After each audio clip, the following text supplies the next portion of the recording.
जिस व्यक्ति के पास जिज्ञासा नहीं है वो ज्ञान को स्थिर नहीं कर पाएगा चित्त में।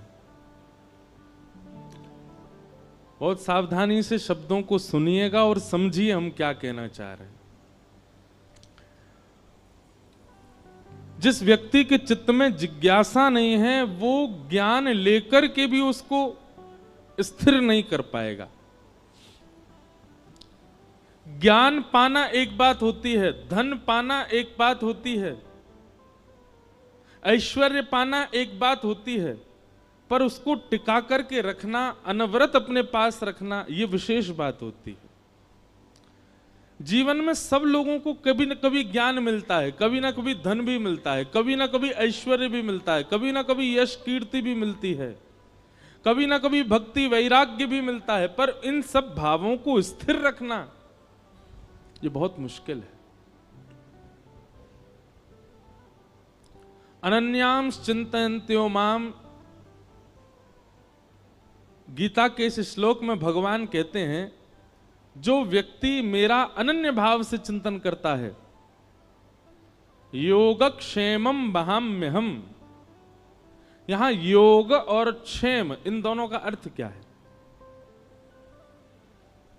हमें जो कुछ भी प्राप्त हुआ है वो हमारा योग है, हमारा पौरुष है, हमारा बल है, हमारे द्वारा की गई प्रयास हैं, वो हमारा योग कहलाएगा।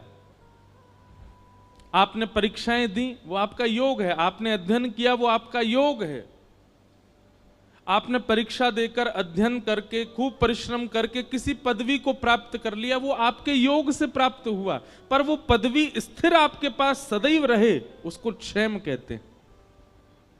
योग तो हमको मिल जाता पर क्षेम नहीं मिल पाता। योगक्षेमम वहाम्यहम्, ठाकुर जी कहते हैं जो अनन्य भाव से मेरा चिंतन करता है उसके योग से मिलने वाली उपलब्धि उसको क्षेम करके माने स्थिर करके वहाम्यहम्, मैं वहाम्य करता हूं। कई लोग पूछते हैं आध्यात्म जीवन में आवश्यक क्यों है? स्थिरता के लिए। किसके लिए? स्थिरता। चाहे वो भक्ति में हो, चाहे वो संसार के किसी ज्ञान में हो, चाहे वो ऐश्वर्य में हो, चाहे धन संपत्ति में हो, सब में स्थिरता प्राप्त करना। जब हम लोग कभी अनुष्ठान में बैठते हैं, पता नहीं आप लोग सुनते हैं नहीं ध्यान से, पंडित जी जब संकल्प दिलवाते हैं उसमें भी वो कहते हैं अप्राप्य लक्ष्मी प्राप्त्यर्थम, जो प्राप्त लक्ष्मी नहीं हो पाई है वो भी आपको प्राप्त हो, और प्राप्त लक्ष्मी चिरकाल, क्या बोलते हैं यहां सब बैठे हैं ब्राह्मण देव, क्या बोलते हैं? हाँ, वो सदा के लिए चिरकाल के लिए आपकी स्थिर होके वो लक्ष्मी आपके पास रहे, इसी को कहते हैं क्षेम। आध्यात्मिकता क्यों जरूरी है? ठाकुर जी जब देखते हैं कि व्यक्ति आध्यात्मिक पथ पर चलने लगा है तो फिर उसके जितने भी विधान हैं, उसके जितने भी विचार हैं, उसके पास जितनी भी उपलब्धियां हैं, उनको क्षेम करते हैं ठाकुर जी, स्थिर कर देते हैं, वो सदा रहती है उसके पास।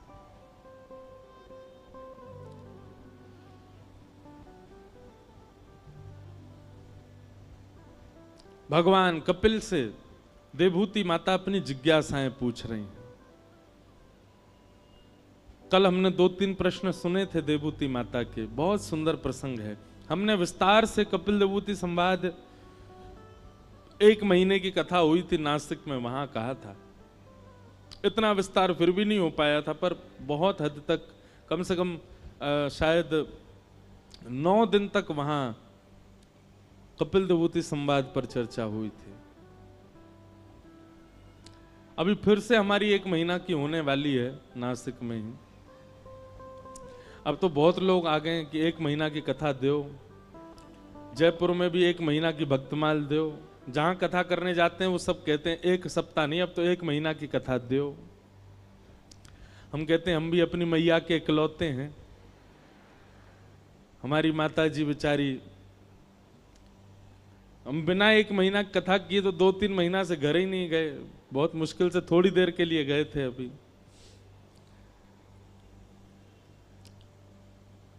देखो एक बात याद रखना बंधुओं, कर्तव्य का निर्वहन भी बहुत आवश्यक है। अभी आज ही किसी ने मुझे प्रश्न किया है, क्या कि मेरे मन में अत्यंत वैराग्य उत्पन्न होने के कारण मैं अपना गृहस्थ जीवन संचालन में असमर्थ हो रहा हूं।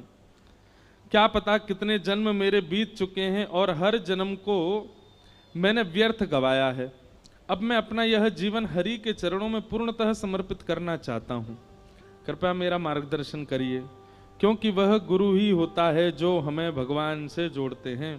क्योंकि हम यदि सीधे भगवान के चरणों में जाते हैं तो हो सकता है कि वह हमारी परीक्षा के लिए सर्वप्रथम माया तो भेजें। मतलब आपका कहने का मतलब है गुरु को आगे करके चलो, चाहे परीक्षा उसी की हो जाए।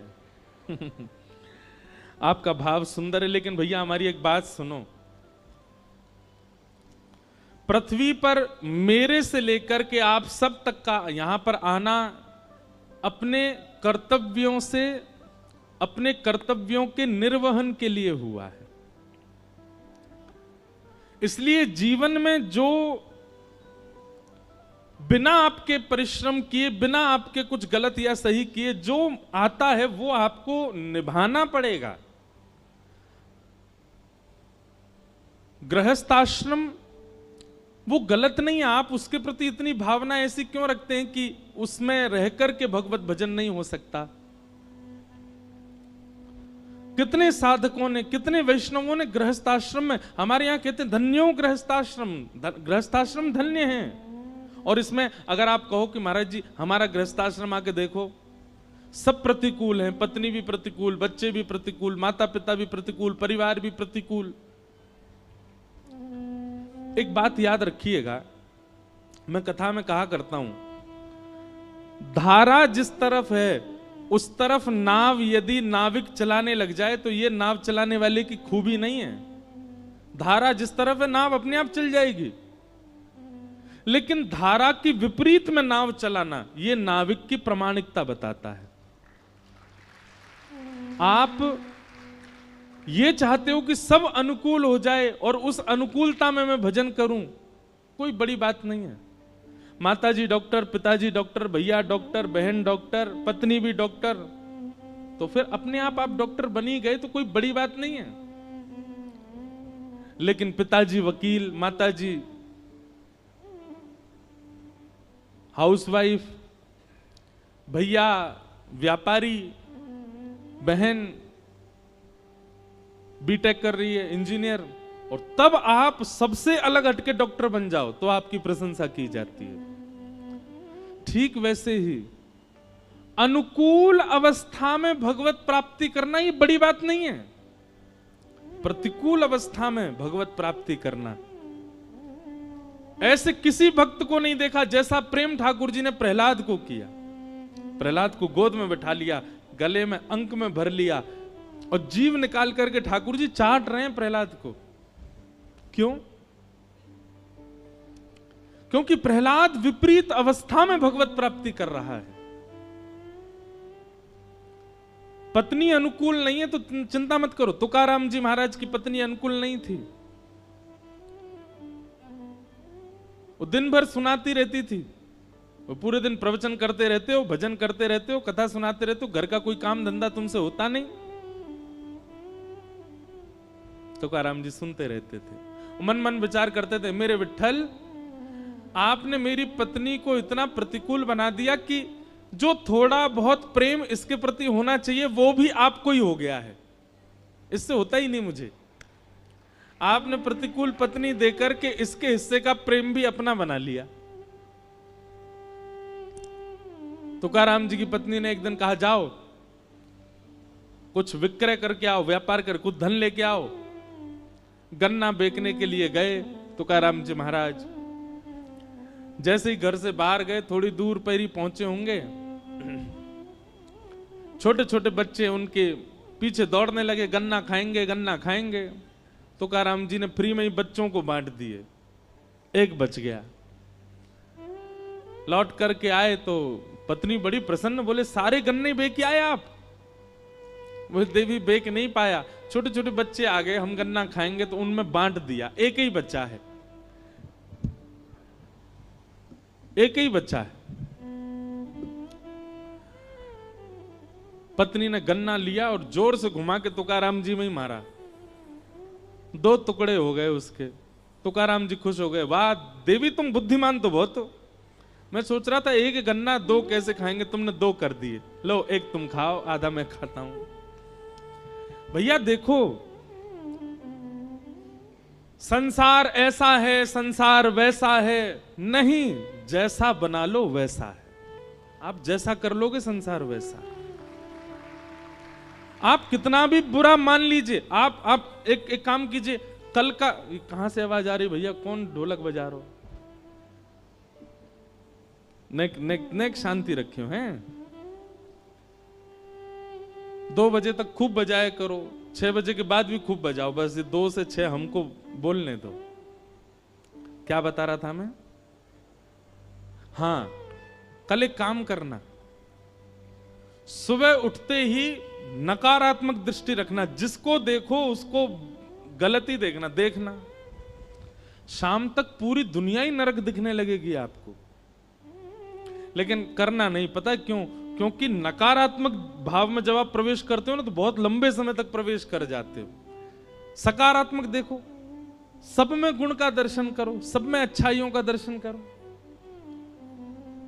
सब में भावों का दर्शन करो, सब अच्छे दिखेंगे, सब में भाव दिखेगा।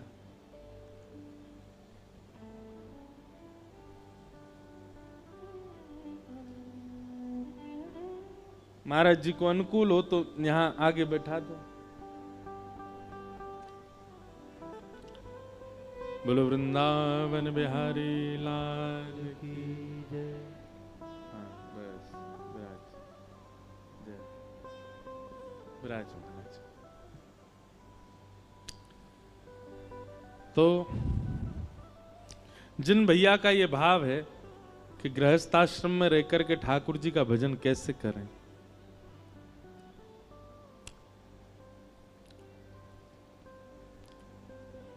भगवत प्राप्ति करनी होगी ना तो कैसे भी कर लोगे, और नहीं करनी होगी तो विरक्त होकर के भी नहीं कर पाओगे। इसलिए जैसी व्यवस्था अवस्था ठाकुर जी ने निर्माण कर दी है चारों ओर, उसी को स्वीकार कीजिए और उसी में ही ठाकुर जी की प्राप्ति करो। अपनी तरफ से कुछ विशेष करने का प्रयास मत कीजिए। पत्नी अनुकूल है तो दोनों मिलकर के भजन करो, और पत्नी प्रतिकूल है तो अकेले भजन करो, उसमें चिंता की कोई बात नहीं। अपने अनुकूल उसको बना लीजिए। देवभूति माता ने, आज ठाकुर जी का जन्मोत्सव होना है, बड़े प्रसंग हैं,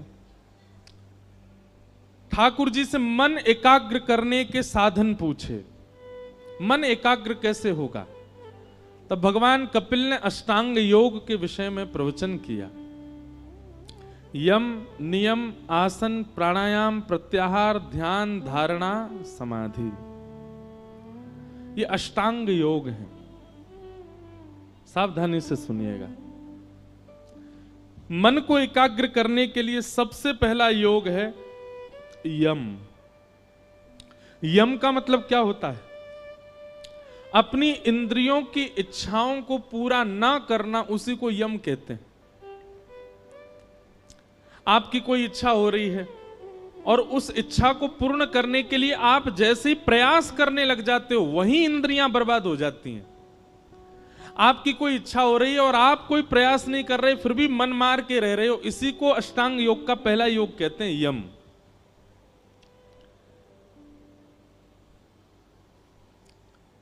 भोपाल में प्रसिद्ध क्या है खाने पीने वाला? कुछ है प्रसिद्ध?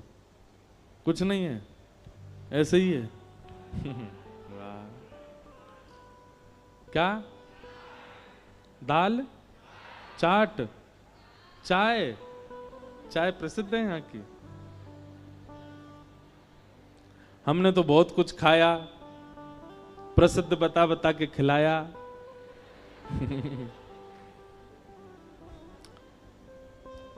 जो भी है, यम। यम यानी कि इंद्रियों की इच्छाओं को पूरा ना करना, उसका दमन करना। आपकी कोई इच्छा होती है और आप तुरंत प्रयास में लग जाते हैं, इंद्रियां उसी समय, मन उसी समय आपके हाथ से निकल गया। इच्छा हो रही है, कुछ खाना है, कुछ देखना है, कुछ करना है, तो उस समय अपने मन को कैसे भी करके रोको, नहीं नहीं करना, नहीं खाना है, नहीं करना। घर में जो बना उसी से ही मन चलाओ। यम। दूसरा नियम, एक नियम का पालन करो। कोई भी एक नियम आपका निश्चित होना चाहिए और वो नियम सद नियम होना चाहिए। कोई भी एक नियम धारण करो। यम, दूसरी बात नियम, तीसरा प्राणायाम। अनुलोम विलोम करो। एक नासिका छिद्र से जब श्वास भीतर लेते हो उस समय ठाकुर जी का कोई नाम रटते हुए नासिका में छिद्र भीतर में श्वास भीतर लो।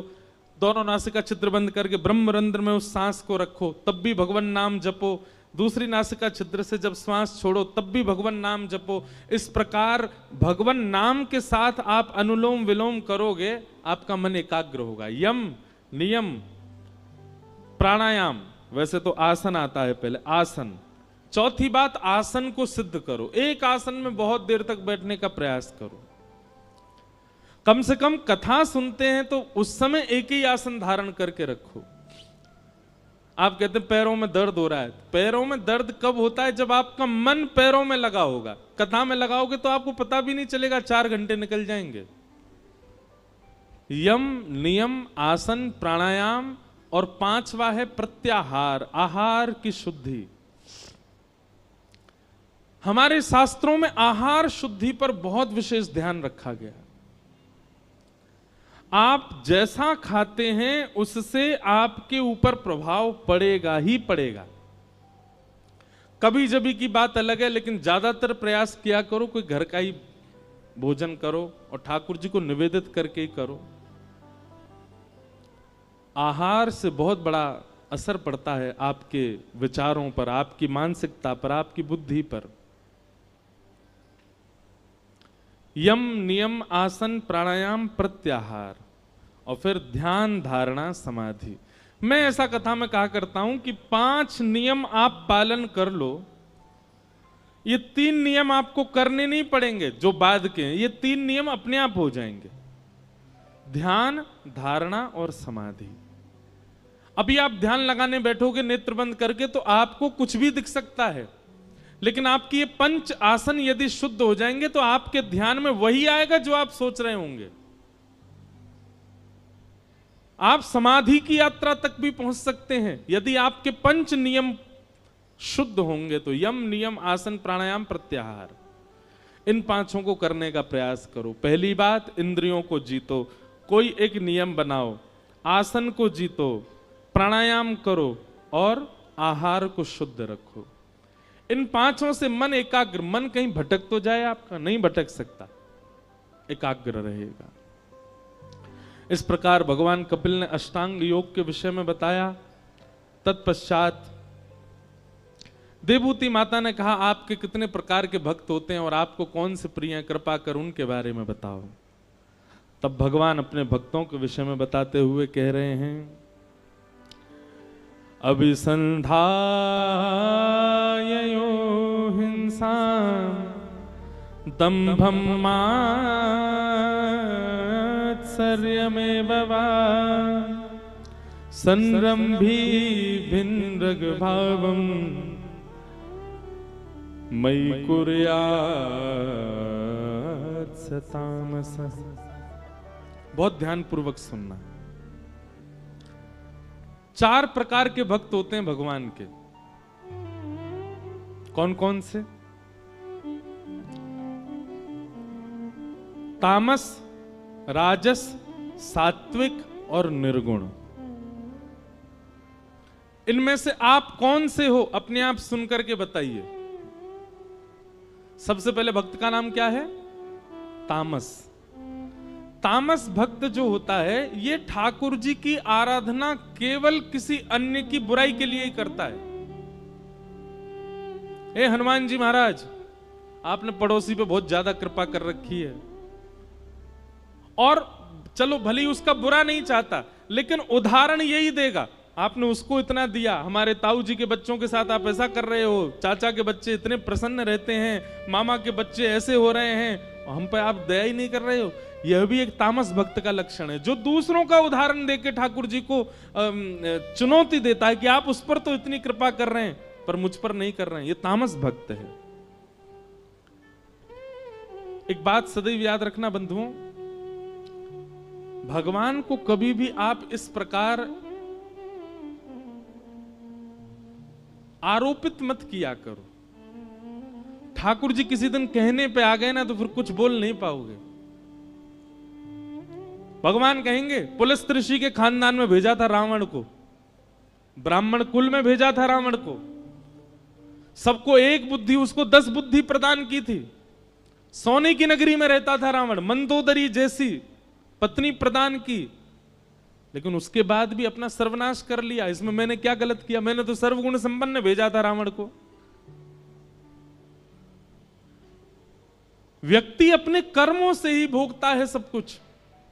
आप ठाकुर जी को आरोपित मत किया करो कि आप उस पर ऐसा कर रहे हैं, इस पर ऐसा कर रहे हैं, मुझ पर आपकी कृपा क्यों नहीं है? हम नहीं जानते कौन किस जन्म का फल भोग रहा है, इसलिए ठाकुर जी को आरोपित मत कीजिए। अपने जीवन में भी जो आप देख रहे हो वो भी ना जाने किस जन्म का फल आप देख रहे हो, इसलिए जो कुछ भी ठाकुर जी कर रहे हैं सबको स्वीकार करो।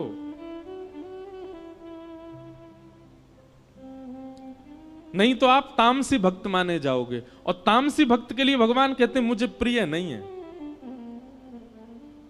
पहला भक्त तामसी भक्त। दूसरे भक्त का नाम है राजस भक्त। राजस भक्त का लक्षण क्या है?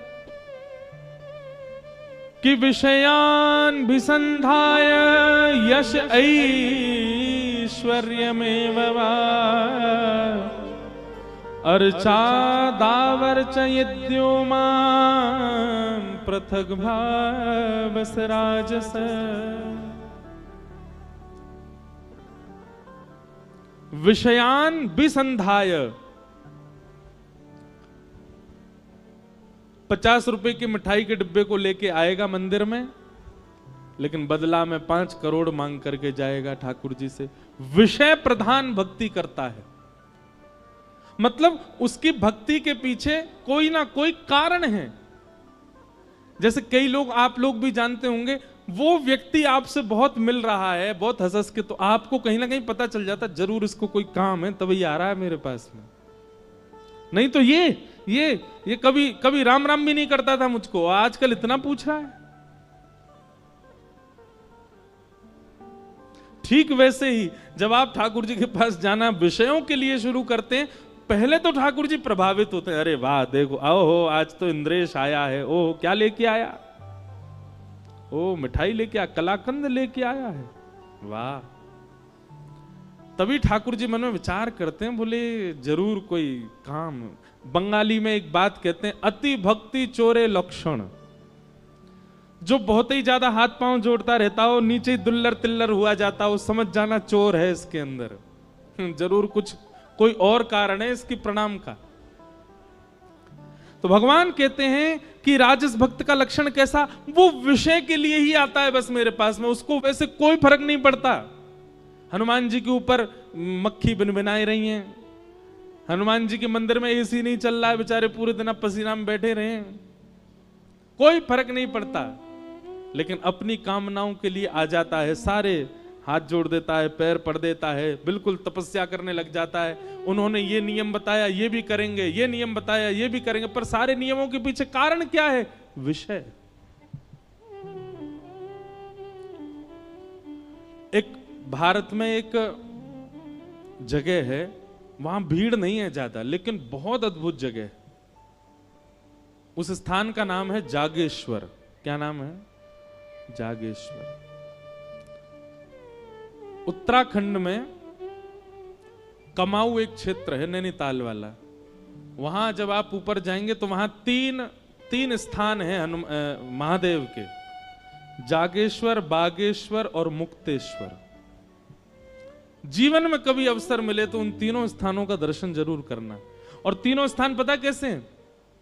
मुक्तेश्वर पहाड़ की चोटी पर है, बागेश्वर समतल में है और जागेश्वर नीचे पाताल में है। और जागेश्वर स्थान जो है ना, यहां पर महामृत्युंजय का जो मंत्र है वो वहीं प्रकट हुआ, जागेश्वर। इसीलिए उनका, वहां के महादेव का नाम है जागनाथ। वहीं से ही महामृत्युंजय प्रकट हुआ। वहां की कथा ऐसी बताते हैं कि जागनाथ उनको इसलिए कहा जाता कि वो नाथ इतने सिद्ध थे, सब लोग ध्यान से सुनना, कि कोई व्यक्ति आके कुछ भी मांग ले सब पूरत कर देते थे। एक बार एक कहीं के राजा ने किसी अच्छे राजा की हिंसा की कामना उनसे की, वो तो सबको आशीष देते थे, बोले तथास्तु। ये बात जब आद्य गुरु शंकराचार्य जी को पता चली तो शंकराचार्य भगवान गए और वहां जाकर के महादेव से प्रार्थना की, बोले कलिकाल आने वाला है नाथ, आप यहां सबकी मनोकामना पूरी कर देंगे, कलयुग में लोग कुछ भी मांग सकते हैं, इसलिए हमारी प्रार्थना है कि आप अंतर्मुखी हो जाओ। तब ठाकुर जी वहां पर शांत हो गए, नहीं तो महादेव से जो मांगो वो मिलता था। आज भी वहां नियम है, रात्रि 6-7 बजे मंदिर बंद हो जाता है और फिर उसके बाद वहां आप देखेंगे कि दंपति, पति पत्नी अपने हाथ में दिया लिए रात भर खड़े रहते हैं। कहीं के भी बहुत सारे दंपति चारों ओर से मंदिर को घेर के ऐसे हाथ में दिया लेके खड़े रहते हैं। और कब तक खड़े रहेंगे? सुबह जब तक मंगला के दर्शन नहीं खुलेंगे तब तक खड़े रहते हैं। क्यों? मंगला होती जैसे वो दीपक महादेव को अर्पित करते हैं तो जिनको संतान नहीं है उनको संतान की प्राप्ति होती, ऐसा वहां कहते हैं।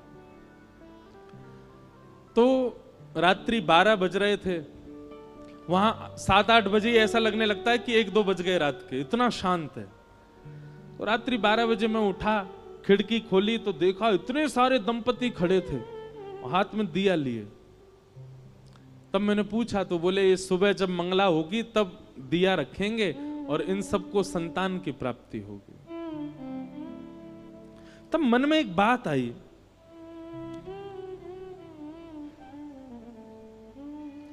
व्यक्ति को पता है कि अगर मैं इन देव के सामने ऐसा कुछ करूंगा तो मैं जो चाहूंगा वो मुझे मिलेगा।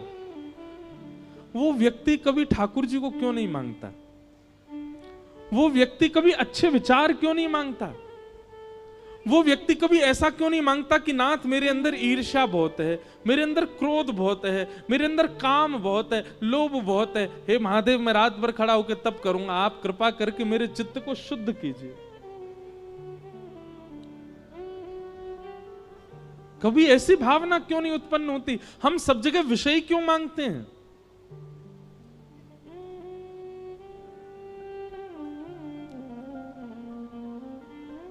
हमारी प्रार्थना है बंधुओं, जहां भी ऐसे स्थान हैं जहां मनोकामना पूर्ण की जाती है,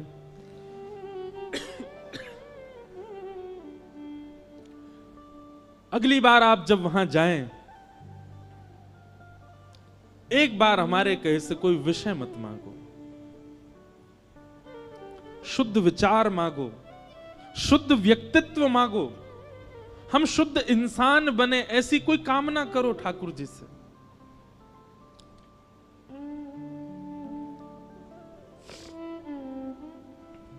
भगवान कहते हैं राजस भक्त कैसा है?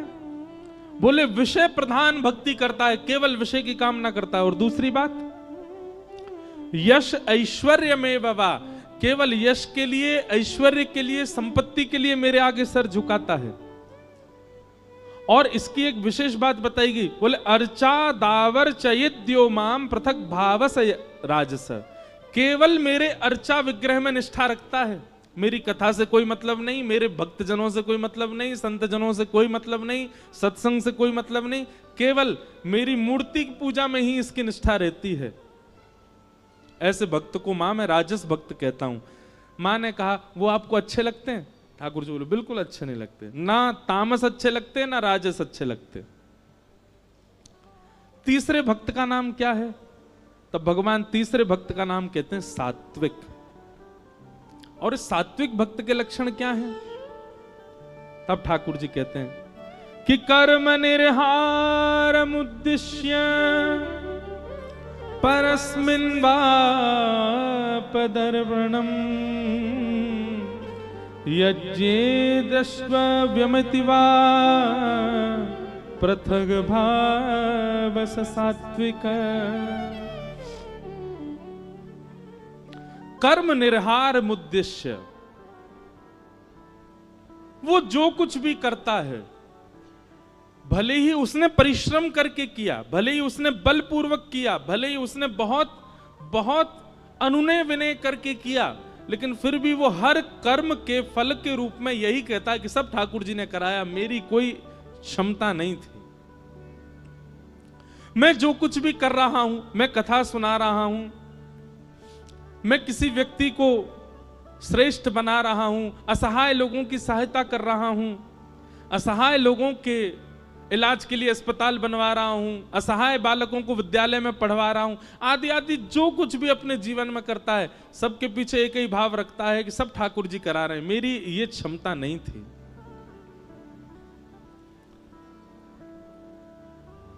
ऐसे व्यक्ति को मैं सात्विक भक्त कहता हूं। वो जब भी मेरे सामने आता है ना मां, तो एक ही बात कहता है, बोले नाथ सब आपकी कृपा से हो रहा है, मेरा आपकी कृपा से सब काम हो रहा है, करते हो तुम कन्हैया, मेरा नाम हो रहा है। ये सात्विक भक्त का लक्षण है। मां ने पूछा आपको ये अच्छे लगते हैं? भगवान ने कहा अच्छे लगते हैं पर बहुत प्रिय ये भी नहीं है। मां ने कहा तो फिर आपको प्रिय कौन है? तब भगवान कहते हैं चौथे, निर्गुण। और निर्गुण भक्त का लक्षण क्या है? आहा, तब भगवान कहते हैं कि लक्षणम भक्ति योगस्य निर्गुणस्य हुदाहतम अहैतुक्य व्यवहिता या भक्ति पुरुषोत्तम। मां, ये चौथा भक्त जो होता है ना, ये निर्गुण भक्त है। बोले निर्गुण भक्त के लक्षण क्या हैं? बोले मुझसे कोई कामना नहीं रखता, ये केवल मुझे भजता है, मेरा भजन करता है, मेरी कथा सुनता है, मेरे मंदिर में आता है, पर इसकी कभी कोई इच्छा ही नहीं होती मुझसे, कुछ नहीं मांगता।